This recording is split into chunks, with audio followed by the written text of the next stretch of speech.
Hello everyone, welcome to my YouTube channel Avnish sir.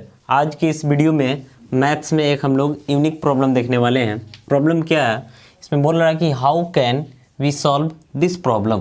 Problem आपको दिया हुआ कि x square minus 7x plus 11 to the power x square minus 13x plus 42 equal 1। Solve करके इस problem से हमको x का वैल्यू इवेल्युएट करना है। ठीक है, यानी यहाँ पे आप ध्यान से देखेंगे तो एक क्वाड्रेटिक पोलिनोमियल आपको दिखेगा। इसका पावर भी क्या है, क्वाड्रेटिक पोलिनोमियल है, इक्वल टू 1 है। ठीक है, तो इसको सॉल्व करके हमको x का वैल्यू इवेल्युएट करना है। अब देखिए, देख रहे हैं कि इतना का वैल्यू क्या है, 1 है। तो हम सोचेंगे कि अगर इतने का वैल्यू 1 है तो इसमें क्या क्या सिचुएशन जो है एराइज हो सकता है।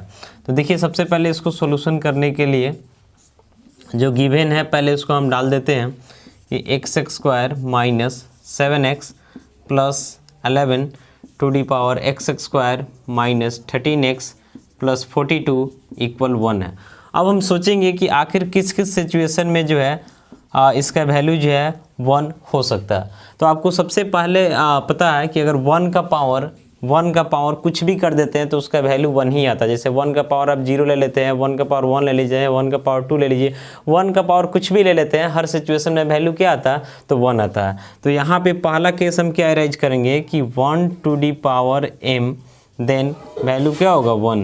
यानी अगर 1 का पावर हम m का मतलब कुछ भी हो सकता है लेते हैं तो उस कंडीशन में वैल्यू क्या मिलता है, तो 1 ही मिलता है। तो इस सिचुएशन के अनुसार ये जो बेस है, ये बेस किसके इक्वल दिख रहा है, तो 1 के इक्वल दिख रहा है, और ये जो पावर है किसके इक्वल दिख रहा है, तो 1 के इक्वल दिख रहा है। तो हम बेस को क्या लेकर के चलेंगे, तो 1 लेकर के चलेंगे, क्योंकि बेस 1 ले लेते हैं तो पावर कुछ भी रहेगा तो वैल्यू क्या मिलेगा, तो 1। तो बेस जो दिख रहा है आपका, ये आपका x square minus 7x plus 11 equal to क्या लेके चलेंगे हम, 1। यानी बेस को किसके इक्वल लेके चल रहा है, तो 1 के इक्वल लेके चल रहा है। तो यहाँ से मिलेगा x square minus 7x plus 11, ये प्लस 1 इधर आके माइनस 1 इक्वल 0 होगा। यानी एक्स स्क्वायर माइनस 7x 11 से 1 माइनस कर लेंगे तो 10 इक्वल क्या हो जाएगा, तो 0। अब ये आपका एक क्वाड्रेटिक इक्वेशन बन गया। इस क्वाड्रेटिक इक्वेशन को सॉल्व करके इसका हम रूट से निकालेंगे। तो देखिए, इसको फैक्टराइज करते हैं। तो एक्स स्क्वायर माइनस 7x को माइनस 2x माइनस 5x लिख सकते हैं प्लस 10 इक्वल 0। तो इन दोनों से x कॉमन हो जाएगा तो यहाँ हो जाएगा x माइनस 2, और इन दोनों से माइनस 5 कॉमन हो जाएगा तो x माइनस 2 हो जाएगा, इक्वल क्या हो जाएगा, तो 0 हो जाएगा। अब इसको हम आगे बढ़ाएंगे तो देख रहे हैं कि दोनों टर्म में क्या है, तो x माइनस 2 दिख रहा, तो x माइनस 2 दोनों से कॉमन कर लेंगे तो यहाँ से क्या बचेगा, तो x माइनस 5 इक्वल हो जाएगा 0। यानी इसको हम लिख सकते हैं कि x माइनस 2 इक्वल 0 और x माइनस 5 इक्वल 0। यानी फाइनली यहाँ से x का हमको दो वैल्यू मिलेगा, पहला 2 मिलेगा और दूसरा क्या मिलेगा, तो 5 मिलेगा। तो पहले सिचुएशन में हम लोग क्या देखें कि बेस को 1 रख लिए, पावर कुछ भी हो वैल्यू 1 होता है। अब देखते हैं कि दूसरा केस क्या एराइज हो सकता है। तो दूसरे सिचुएशन में एराइज हो सकता है कि बेस को हम मान लेते हैं क्या m है और इसका पावर 0 कर देते हैं, तब भी वैल्यू 1 होता है। लेकिन यहाँ एक कंडीशन है कि बेस 0 के इक्वल नहीं होना चाहिए। यानी कहने का मतलब है कि 0 का पावर 0 अगर हम कर देते हैं तब वैल्यू 1 नहीं होता, इनडिटर्मिनेट फॉर्म हो जाता है, यानी अनिर्धारित रूप, जिसको हम इवेल्युएट नहीं कर सकते हैं। तो m का पावर 0 है तो वैल्यू 1, लेकिन कंडीशन क्या है कि m का वैल्यू 0 के इक्वल नहीं होना चाहिए। तो हम अंत में चेक भी करेंगे कि जो इसका बेस है ये 0 के इक्वल नहीं आना चाहिए। तो फिलहाल पावर क्या लेकर के हम चल रहे हैं, तो 0। तो देखिए, टोटल जो बेस है इसको हम क्या मान लिए, m, इसका वैल्यू 0 के इक्वल नहीं होना चाहिए। आगे हम इसको चेक करके बताएंगे। और इसका जो पावर है यानी x square minus 13x plus 42, इसको हम क्या लेकर के चलने वाले हैं, तो 0। यानी यहाँ से हम लिखेंगे x square minus 13x plus 42 equal क्या हो जाएगा, तो 0। यानी पावर को हम 0 लेके चल रहे हैं। पावर में यही क्वाड्रेटिक पोलिनोमियल था, इसको 0 के इक्वल कर देनी, एक क्वाड्रेटिक इक्वेशन बन गया।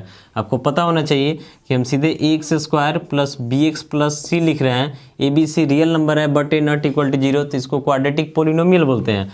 इक्वल 0 कर देते हैं तो इसी चीज़ को हम लोग क्वाड्रेटिक इक्वेशन बोलते हैं, इसलिए मैं ऐसा बोल रहा हूँ, आप ध्यान रखिएगा।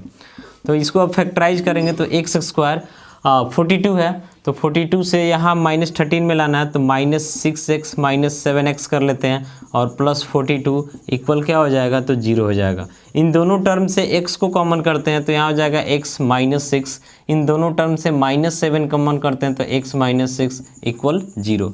अब इन दोनों में x -6 दिख रहा है तो x -6 कॉमन करेंगे तो यहाँ से बचेगा x -7 इक्वल 0। तो इसको लिखेंगे हम x -6 इक्वल 0 और x -7 इक्वल 0, यानी x का वैल्यू यहाँ से 2 मिलेगा, एक 6 मिलेगा, एक क्या मिलेगा, तो 7 मिलेगा। केस फर्स्ट में x का 2 वैल्यू मिला 2, 5, केस सेकंड में x का भी 2 वैल्यू मिला 6, 7। अब एक कंडीशन क्या आपको हम बताए थे कि इसका जो बेस है ये बेस 0 के इक्वल नहीं आना चाहिए। तो फिलहाल यहाँ पे बेस जो है, तो बेस का वैल्यू कितना है, यहाँ बेस हम लोग देखते हैं m को माने हैं और इसका वैल्यू क्या है, तो x² है -7x + 11। तो इस सिचुएशन को लेकर के जब हम लोग बढ़े हैं, यानी इस केस को लेकर के बढ़े हैं, तो x का वैल्यू क्या मिला, 6 और 7 मिला। तो हम क्या करेंगे, x की जगह एक बार 6 पुट करेंगे, एक बार 7 पुट करेंगे और देखेंगे क्या m तो 0 के इक्वल नहीं तो आ रहा। अगर m 0 के इक्वल नहीं आ रहा तो ठीक है। तो देखिए हम पहले x की जगह क्या लेके चलते हैं, तो x की जगह हम 6 लेके चलते हैं। तो m इक्वल टू हो जाएगा 6 का स्क्वायर -7 × 6 + 11। तो 6 का स्क्वायर 36 और ये 7 6 से 42 प्लस क्या हो जाएगा 11। इन दोनों को ऐड करते हैं प्लस में, तो ये 7 और ये आपका 4 यानी 47 हो जाएगा -42 यानी कि 5 आ रहा है, जो कि 0 के इक्वल नहीं है। ठीक है, अब एक बार फिर हम x की जगह क्या लेके चलेंगे, तो 7 लेकर के चलेंगे। ये हम ऑलरेडी चेक कर रहे हैं, ये कैलकुलेशन में इसका कोई काम नहीं है, बस हम रफ में चेक कर लेंगे कि आखिर जो कंडीशन लेकर के चल रहा है फुलफिल हो पा रहा है कि नहीं। तो x की जगह जब हम 7 लेंगे तो m इक्वल टू कितना हो जाएगा, x² है यानी 7 का स्क्वायर -7 × 7 प्लस क्या हो जाएगा 11। तो 7 का स्क्वायर 49, फिर यहाँ 7 का स्क्वायर तो 49, 7 × 7 है + 11, ये दोनों कटेगा नहीं, कितना है 11, यानी ये भी आपका 0 के इक्वल नहीं है। तो केस सेकंड में हम लोग m का पावर 0 लेकर के चले थे, तब इसका वैल्यू 1 और दिखाना था कि m 0 के इक्वल नहीं होना चाहिए, जब ठीक ठाक होगा। तो देख लिए कि m 0 के इक्वल नहीं है, यानी x का जो वैल्यू इवैल्यूएट किए हुए हैं इससे बेस जो है 0 के इक्वल नहीं आ रहा है, यानी ठीक है, कोई दिक्कत नहीं है। तो अब तक हमको 2 केस से 4 वैल्यू मिला। पहला केस क्या लेके चले हैं कि 1 का पावर m, तो वैल्यू 1। तो इस सिचुएशन में हम लोग बेस को 1 के इक्वल लेके चले हैं तो 2 वैल्यू मिल गया।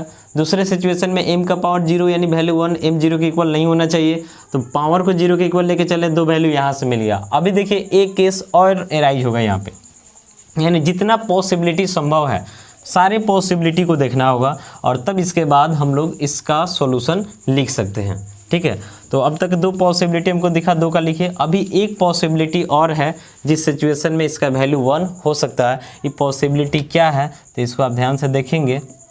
केस थर्ड में अगर जैसे मान लेते हैं -1 का पावर अगर हम मान लेते हैं 2k कर देते हैं, तब भी वैल्यू 1 हो जाता है। कारण है कि देखिए -1 का पावर 2k का मतलब क्या है, तो इवन है। 2k का मतलब क्या होता है, तो इवन होता है। ठीक है, चूँकि आप पढ़े होंगे पीछे के क्लास में कि every positive even integer is of the form 2m where m is some integer. ठीक है, यानी ये 2k जो है ये क्या है, तो इवन है। अब -1 का पावर 2k तब भी वैल्यू 1 होगा। अब इस सिचुएशन में बेस क्या है, तो बेस -1 है। तो यहाँ हम लेकर के चलेंगे, किसको, बेस को -1। तो बेस क्या है, तो x² -7x + 11 इक्वल -1 हो जाएगा। तो ये हो जाएगा x² -7x -1 इधर आके ऐड होगा तो +12 इक्वल क्या हो जाएगा, तो 0। और फैक्टराइज कर लेना है, तो x² -3x -4x + 12 इक्वल 0। इन दोनों से x को कॉमन कर लेंगे तो x -3, इन दोनों से -4 भी कॉमन कर लेंगे तो x -3 इक्वल 0। अब इन दोनों में x -3 दिख रहा है और साथ साथ x -4 दिख रहा है, तो फाइनली यहाँ से हम लिखेंगे कि x -3 इक्वल 0 और x -4 इक्वल 0, यानी x का क्या क्या वैल्यू मिलेगा यहाँ से, तो एक 3 मिलेगा, एक 4 मिलेगा। अब एक चीज़ यहाँ ध्यान देने वाला बात है कि -1 का पावर आपको पता होना चाहिए कि -1 का पावर अगर ऑड होता है तो वैल्यू जो होता है -1 आता है।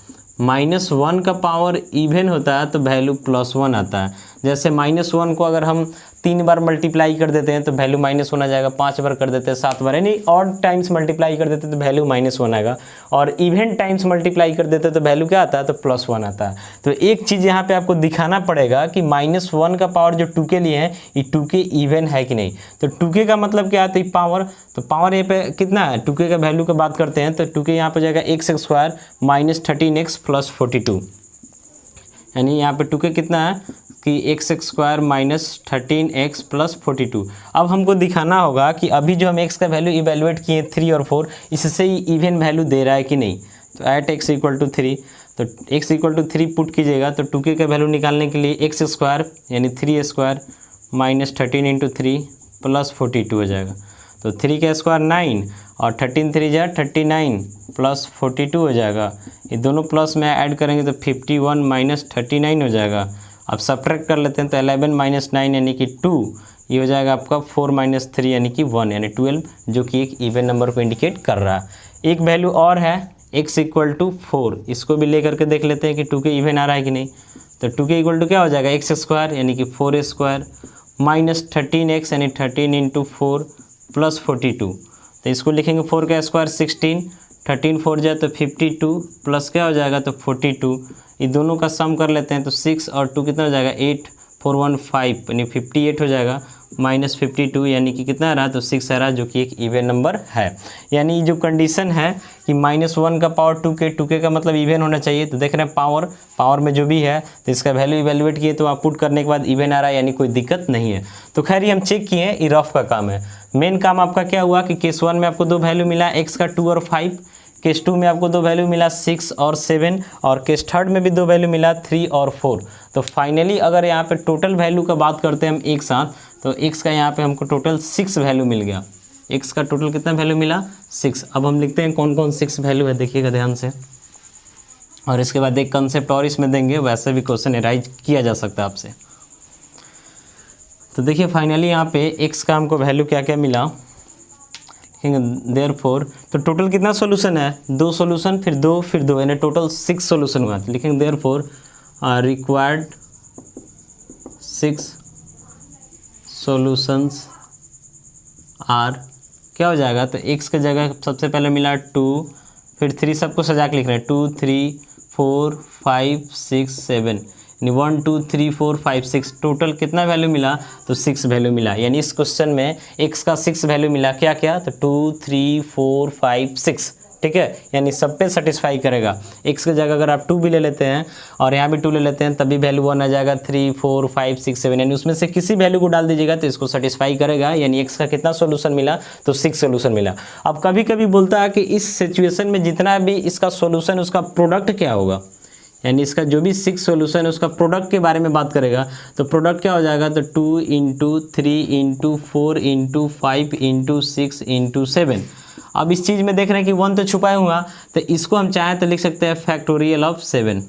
क्या लिख सकते हैं, फैक्टोरियल ऑफ 7 ऐसा भी लिख सकते हैं, या फिर 7 का फैक्टोरियल ऐसा भी हम लोग लिखते हैं, ठीक है।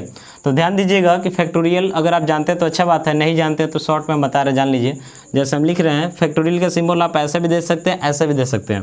जैसे लिख रहे हैं 2 का फैक्टोरियल, तो 2 का फैक्टोरियल का मतलब होता है कि 2 × 1 यानी 2 से स्टार्ट होगा और कहाँ तक जाएगा 1 तक, नेचुरल नंबर में ही रहता है। अगर 3 का फैक्टोरियल लिख रहे हैं तो इसका मतलब हो जाता है 3 × 2 × 1।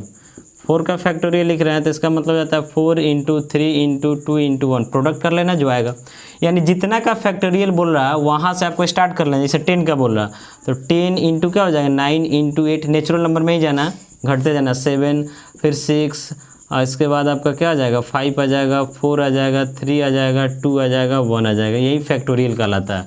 तो इस चीज़ को हम लोग फैक्टोरियल ऑफ 7 लिख सकते हैं। कारण है कि 7 × 6 × 5 × 4 × 3 × 2, अब 1 तो छुपा ही हुआ है प्रोडक्ट में, इसलिए इसको क्या लिखे हैं तो फैक्टोरियल ऑफ 7 लिखें। तो इस सिचुएशन में बोलेगा कि जितना भी इसका सोल्यूशन आया उसका प्रोडक्ट क्या हुआ तो फैक्टोरियल ऑफ 7 हो जाएगा, और डायरेक्ट सोल्यूशन पूछेगा तो 2 3 4 5 6 7 हो जाएगा। तो ये काफ़ी ही यूनिक प्रॉब्लम था, मुझे लगा कि आप लोगों के साथ शेयर कर देना चाहिए, इसलिए हम आज इस पे वीडियो बना करके आप लोगों के साथ शेयर कर रहे हैं। यदि आपको ये वीडियो अच्छा लगा होगा तो लाइक और कमेंट जरूर कीजिएगा, पॉसिबल होगा तो शेयर भी कीजिएगा, और नए हैं चैनल पे तो सब्सक्राइब करके बेल आइकन को प्रेस कीजिएगा। मिलेंगे फिर हम लोग अगले वीडियो में। Thank you.